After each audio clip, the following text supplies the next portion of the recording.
We have been monitoring the situation all afternoon and evening, and we have live team coverage tonight. Our reporters are gathering information from CPD headquarters, Los Angeles, where this all started, and right here in the Loop, where we begin our coverage with Jermont Terry live near our studios. Jermont?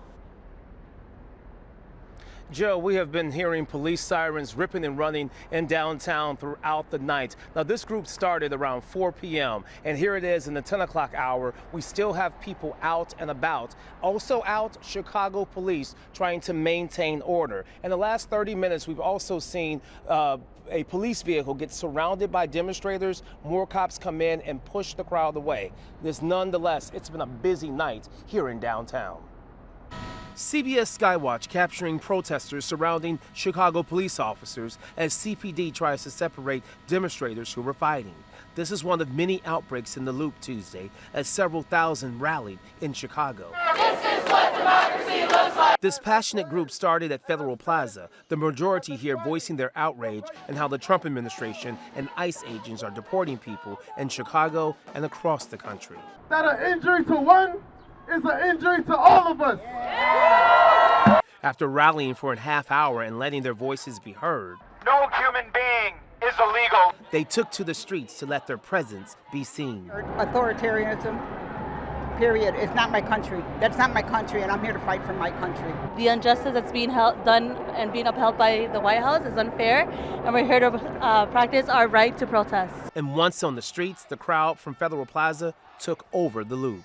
Chicago police were out in force monitoring this group, but the crowd grew larger and larger as it zigzagged through downtown. We spotted CPD detaining several people, including this woman wrapped in a flag being carried into a transport vehicle. This image shows another woman cuffed, also escorted by police. CPD was not only on the ground, but in the air watching this group.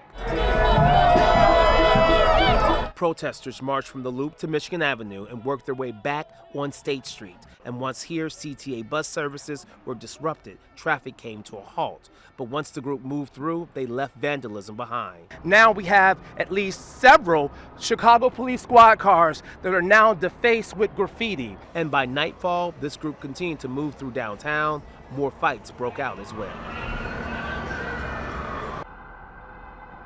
Now, we checked in with CPD to kind of get a gauge on how many people were arrested tonight. They tell us the situation is so fluid, they do not have an exact number at this hour. We do know, thankfully, there have been no major injuries and or destruction to property besides the squad cars that we pointed out were graffitied tonight.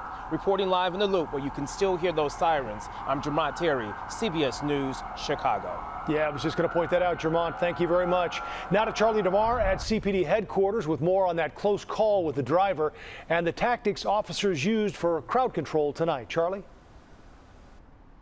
And Joe, really some terrifying moments for all of those demonstrators earlier tonight as that car intentionally drove through that sea of protesters, narrowly missing some of them. We did see at least one person taken away in an ambulance.